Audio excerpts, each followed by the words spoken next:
Greg, would you come and read our first passage?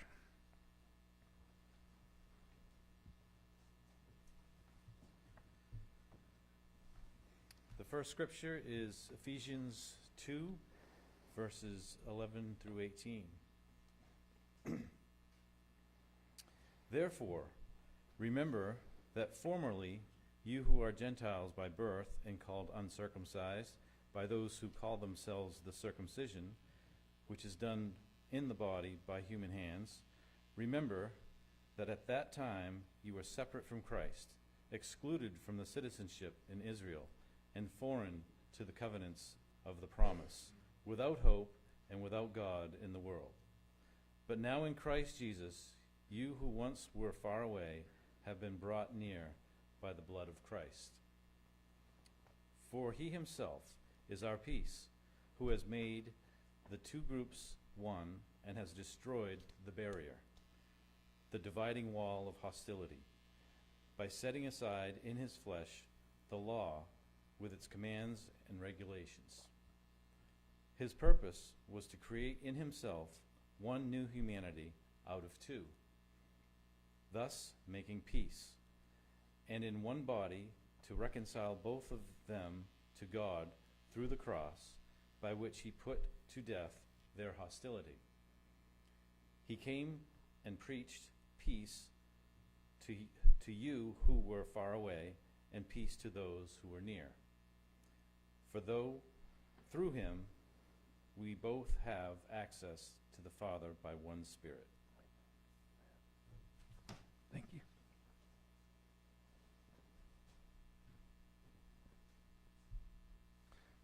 Well, my guess is that you've probably never heard of Coalwood, West Virginia. Anybody ever been there? Ian's been to Coalwood. All right. That's great. There's only about 900 people who live there now. At one point, that little town produced more than 1 million tons of coal a year. It's a big coal mining place.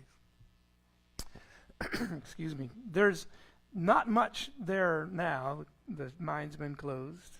But there's one citizen who kind of put Coalwood on the map, a guy named Homer Hickman. He became a rocket scientist, an aeronautical engineer. And Homer wrote about his growing up in Coalwood in a series of memoirs, and one that chronicles his high school years is called Rocket Boys. In 1999, it was turned into a movie called October Skies. Anybody ever seen this film?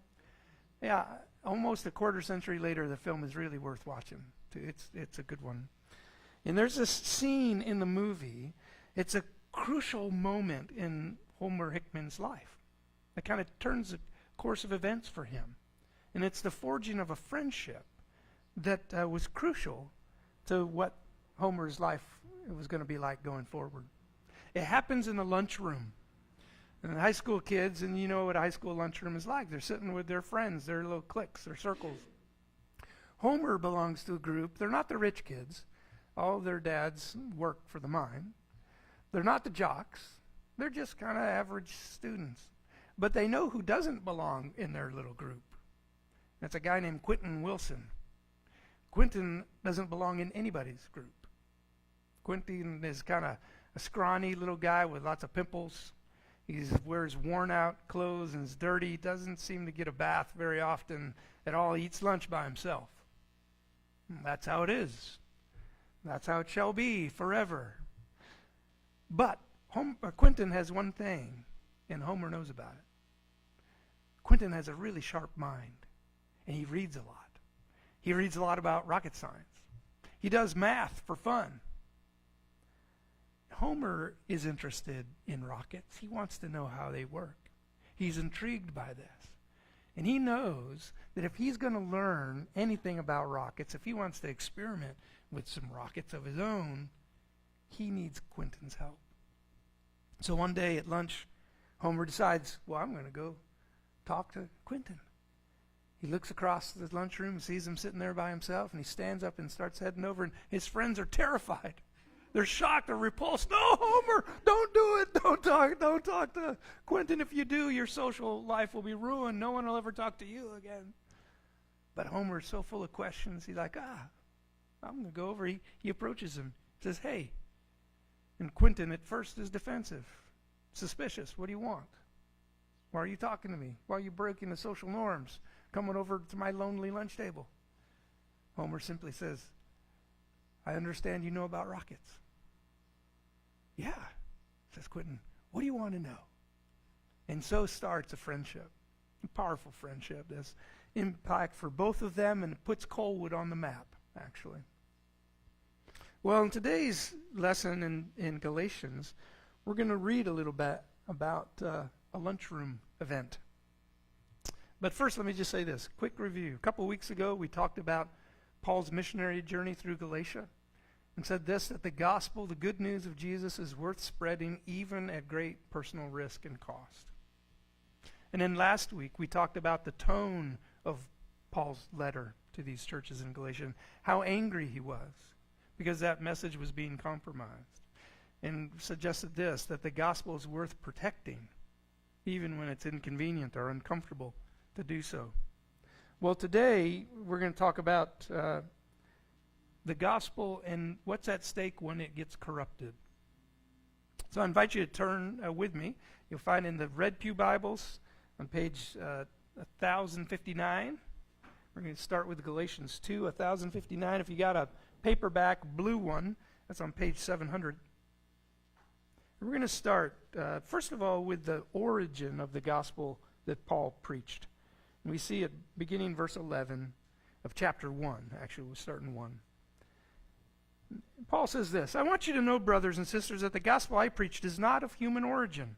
I didn't receive it from any man, nor was I taught it. Rather, I received it by revelation from Jesus Christ. He's saying he's pointing to the origins of his own calling to be a missionary and the source of this good news that he's received. He says it didn't come from people. I didn't learn this at school somewhere, someone's teaching. I learned it from the risen Christ himself. And he continues on, skipping to verse 15. God sent me apart from my mother's womb, called me by his grace, and he was pleased to reveal his Son in me, so that I might preach him amongst the Gentiles. Yeah. He's using prophetic language, borrowing language from the Old Testament. Even from my womb, God sent me apart for this special task, to take the good news of Jesus to the Gentiles. So the conviction that Paul has is rooted in the character of the one who called him. His conviction in the power of this gospel, the importance of this gospel, and the importance of protecting it is rooted in the character of the God who called him to do it. Now, let me say this. When I hear people start saying that they have a message direct from God, it throws a little red flag. I'm like, oh yeah, I've heard this one before. It doesn't end well. You know, if we look through history, sometimes people who come with that message, they end up with all the land, and other folks end up with smallpox. You know, you got to be careful. You got to be careful when someone claims that. So, secondly, Paul doesn't point just to the source of his calling and the source of the gospel, its origin. He also points to its confirmation. I invite you to look further down, verse 18 of chapter 1. He says, well, after 3 years I went up to Jerusalem to get acquainted with Cephas. Cephas is another name for Peter. And I stayed with him for 15 days. That's about it. I saw nobody else except maybe only James, the Lord's brother. And that's early on. That's 3 years after his conversion. Skipping to chapter 2, we'll pick up there. He says, then after 14 years of doing ministry among the Gentiles, he says, I went again to Jerusalem, this time with Barnabas. And I took Titus along too. I went in response to a revelation and a meeting privately with those esteemed leaders. I presented to them the gospel that I was preaching among the Gentiles. I shared with the lead. Here's what he's saying. I went to Jerusalem, which at the time was the hub of the Christian movement. It's where it started. It's where Jesus was crucified, where he rose again, where the gospel was first started, and where James, Jesus' brother, and Peter, Jesus' right-hand man, are living and working right in there. He says, I come to them, and I'm submitting to them the good news that I shared from Jesus, I want to check. It says this, I wanted to be sure that I was not running and had not been running my race in vain. I wanted to make sure I was on track. So you see, he knows where he got his message, but he's checking it with others, wise folks in Jerusalem. And he says this, verse 3 of chapter 2, not even Titus, who was with me, was compelled to be circumcised, even though he was a Greek. Start talking about circumcision. Now the kind of the content of what the rub is starts to appear. He says this in verse 6. As for those who are held in high esteem, but whatever they are makes no difference to me. God doesn't show favoritism. But these ones, Peter and James, the pillars of the new church, they added nothing to my message. On the contrary, they recognized that what I'd been entrusted with, the task of preaching the gospel to the uncircumcised folks, just as Peter had been entrusted to preach the gospel to the circumcised, to the Jews. I had been called to the Gentiles. They'd been called to the Jews. He said God was working in Peter as an apostle to the circumcised, just as he was working in me to an apostle to the Gentiles. There's no problem here. They agreed that I should go to the Gentiles and to them, Peter, to go to the Jewish folks, the circumcised folks. And all they asked of me was that we should continue to remember the poor, the very thing that I was eager to do. So he's saying, look, I shared the content of the good news as I understand it revealed from Jesus. I shared it with them and they were on board. They understood. And part of that good news is that we don't have to follow the law in order to be children of God. Jesus in his life, death, and resurrection sets aside the law. And so we don't need it anymore. And one of the key markers of the law, one of the first signals of belonging to the family of Abraham, is for males to be circumcised. He says, but we don't need that anymore in Jesus. And that's what I told them. And even Titus is with me. He's a Greek guy. He didn't get circumcised. So they're on board. So that's good. We no longer have to follow the law. That's some of the content at play here. There was a real notion for centuries that to be a child of Abraham was to show the mark of the covenant, the sign of the covenant, circumcision. Well, now, a new thing, a radical thing, countercultural thing, a thing that strikes right at the very heart of ethnic identity. It says you don't need that marker anymore to be identified as God's children and a part of God's covenant with his people. Wow, that's pretty radical. But they had all encountered Christ, and they knew this is a radical message of conclusion, of God's expansive kingdom, calling all others in. Wow, it's an amazing thing. But then problems arise. We see it here in the lunchroom. If we continue on, well, let me just say this. The radicality of that kind of message, it comes up in the New Testament over and over again. In the passage that Greg read for us out of Ephesians, it said this: there was a wall of division, a wall of hostility between the Jews and the Gentiles. The Jews thought they had exclusive access to God, and the Gentiles were outside the covenant. No special access to God. Maybe, if they were good, maybe some of God's favor, but really, it's a two-tier system at best. And maybe only a one-tier, with only the ones on top mattering, but maybe a second. It says, no, Christ's crucifixion with it killed the law and opened up this new way of relating. So the two have been united together. His language is kind of evocative. He says, out of two people, God wove them together, knitted them together to become one person. Both bodies, one person. Later on in Galatians, we may take a brief look at this next week. Paul puts it just bluntly, verse 26 of chapter 3. So in Jesus Christ, you are all children of God through faith. For all of you who are baptized into Christ have clothed yourself with Christ. Therefore, there's neither Jew or Gentile, there's not slave or free, there's not male or female. All of you are one in Jesus. All these social divisions that we have used to classify the different quality or status of personhood, that's wiped out. Your distinction as a Gentile or Jew doesn't matter anymore. The authority that, or the privileges that you get to enjoy, and the honor that is given to you either because of your status as male or female, doesn't matter anymore. Even slave and free.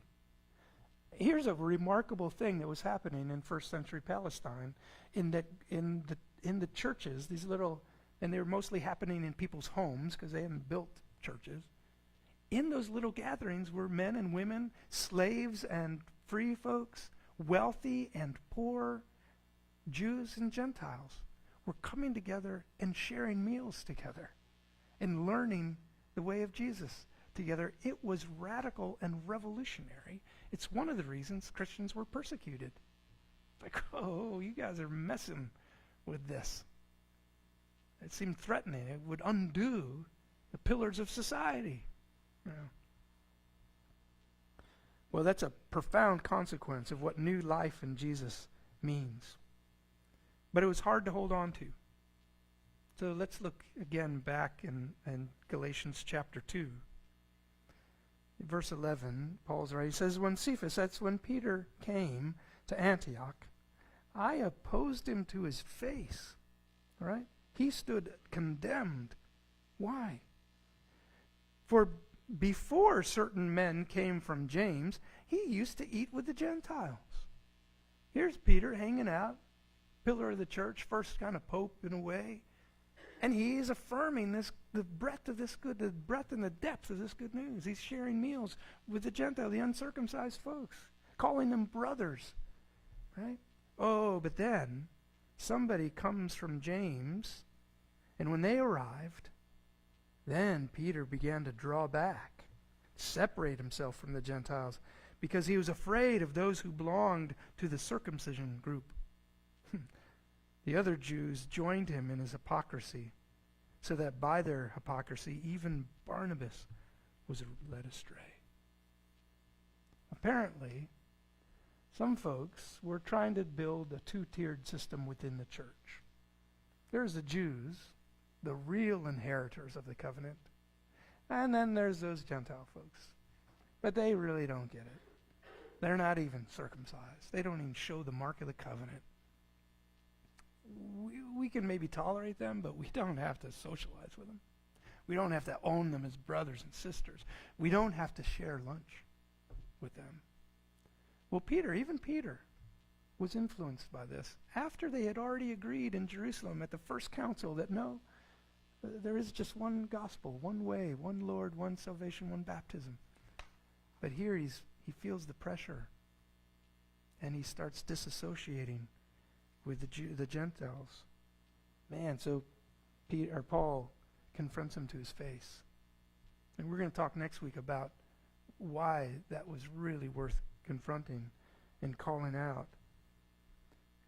But let's spend just a couple more minutes on thinking about this notion of when the gospel is not fully embraced, leads to divisions within God's family, within Christ's church, among those who share the same common spirit. Divisions. It's really difficult to overcome our social biases. It's hard.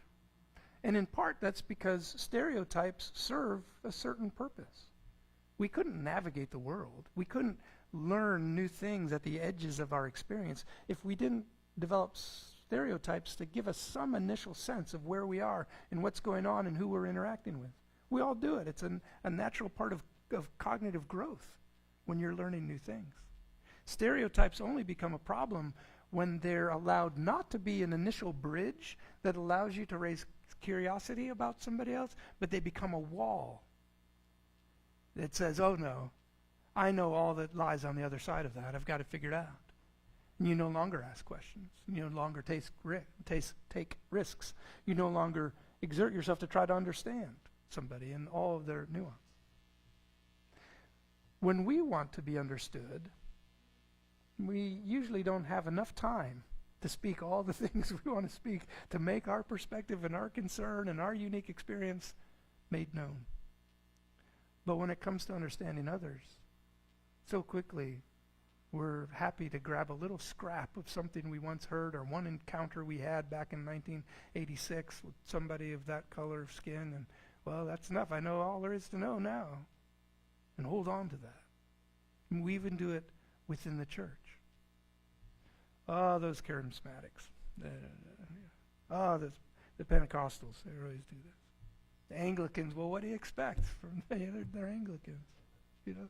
And those Congregationalists, oh gosh, so independent and strong-willed, you know.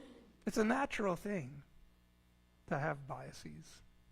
It's a supernatural thing. It's life in the Spirit. It allows us to move beyond that. There's this other kind of dynamic that theologians and philosophers, social scientists write about it, call it mimemic contagion. And it's this: we have so much deep concern about belonging to the right group that we will follow that group even when they're headed in the wrong way. It takes remarkable courage to stand out against where the crowd is moving, to stand in a different position, to be an individual against a collective opinion of the whole. And we see it play. We're seeing this. It's always been a part of human life, and we see it now in American politics. Willingness to write off someone you disagree with simply because they fly that flag or wear that hat or voted this way, a certain way, you know, and to separate ourselves from our own little group, to be an individual willing to stand against that. That takes a lot of courage.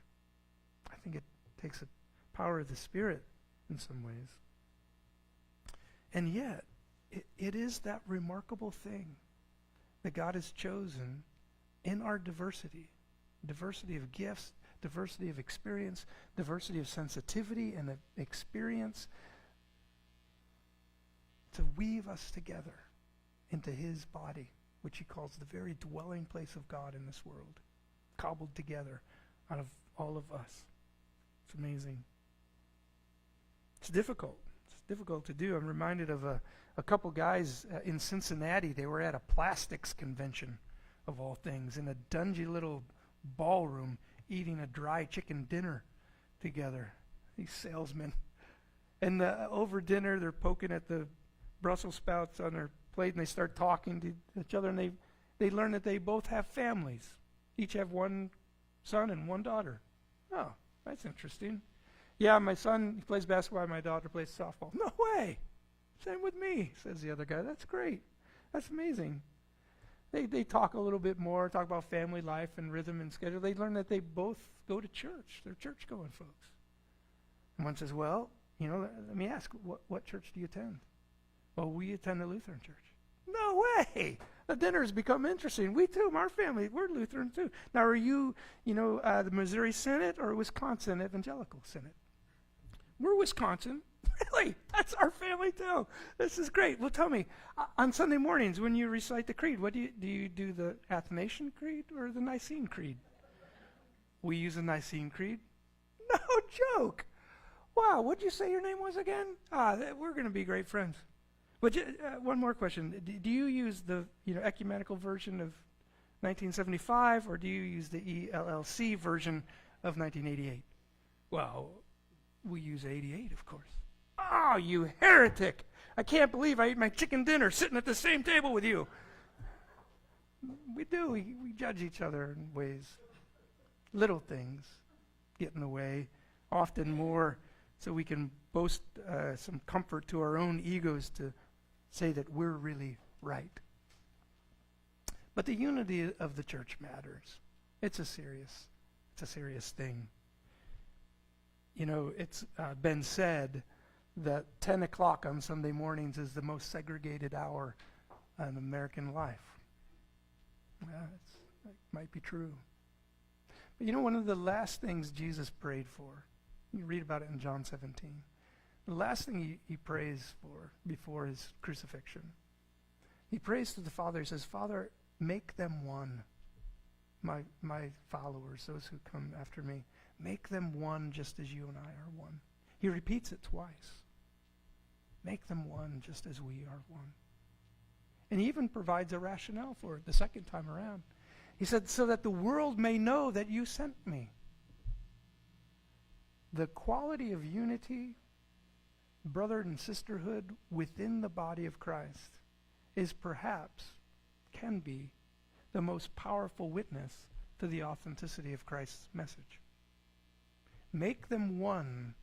Let them love one another so the world will know that I came from you, that the message I'm bearing is authentic. It's real. It is sad that the church, at least in the U.S., so many folks don't participate because of the ugly divisions and attitudes that exist within the church. I think it's the sad state of division is something that we need constantly to be repentant of. And the state of unity, understanding of mutual care and submission and service is something we need to continually invest in. Because that is God's chosen instrument to be present in the world. And if it's compromised, so is his presence, so is his witness. The world looks and says, no, God can't be part of that. They look just like everybody else. You know. But when we focus on each of us being a member of God's children, or a member of God's family, child in God's household, member of the covenant, regardless of the markers that we have or don't have, then we become one. Is that an airplane? Are they going to land in the parking lot? A truck. That's funny. Yeah. I'm thinking, yeah, single prop or lawnmower. I'm not sure. I'm not sure. Let me share this last little story from a New Testament theologian, Fred Craddock. I consult him once in a while when I'm preparing sermons. But Fred tells a story about being in Gatlinburg, Tennessee once and going out to dinner with his wife. And Fred's like many scholars, he's an introvert. And they're at dinner and they see this silver-haired man moving table to table, sitting down sometimes, talking to each, and he thinks, oh, I just want to eat my dinner in peace. And here's this guy going to come over and talk. And sure enough, guy shows up, shakes his hand. Hi, I'm Ben Hooper. Who are you? I'm Fred Craddock. What do you do, Fred? He says, I'm a professor of homiletics at Phillips University. And he goes, oh, homiletics. You teach preachers how to preach. Yep. He goes, well, I got a story for you. And under his breath, Fred is thinking, yeah, everybody's got something to say to the preacher, you know. He says this, well, I was born not far from here. And when I was born, my mom wasn't married. And that meant the neighbors had a special word for me. And they taught it to their kids, and those kids would use it on the playground. They had a lot of names for me. And they cut deep and hurt. I always felt like I was on my own. I liked to stay away from crowds. I hated going into town. Every time I was in town, I felt like everybody's eyes were looking right at me. Thinking, oh, who's your daddy? You don't have a daddy.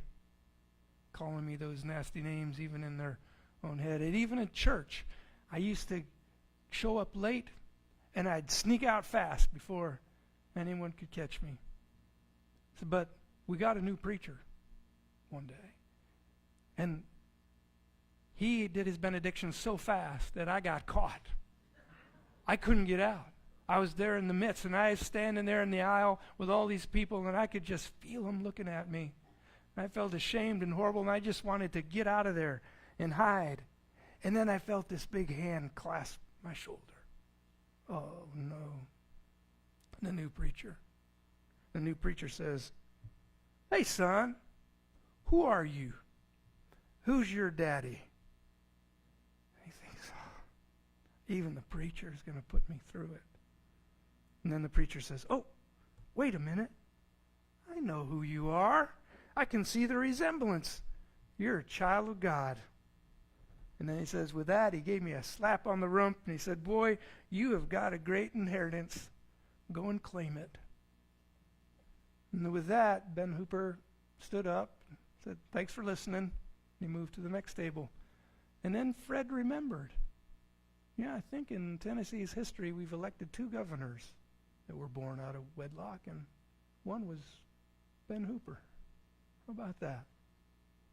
Somebody had the eyes to see and the gumption to say and to speak back to one scared little boy his belonging in the family of God, and pointed to his inheritance as a child of God. It made all the difference. He went on to lead a life of public service and made a big difference in this world. Friends, despite all the things, the differences that separate us, those differences is not that they don't matter. The differences do matter. They make us rich. They make us stronger. But the one thing we all share in common is that we're children of God and must not let anything stand in the way of that. Let's stand and sing our final hymn together. There's a wideness in God's mercy. It includes these words. We can make God's love too narrow by false limits of our own, and we magnify its strictures with a zeal that God would not own. For the love of God is broader than the measures of the mind, and the heart of the eternal is most wonderfully kind. Let's stand and sing together. Number 61.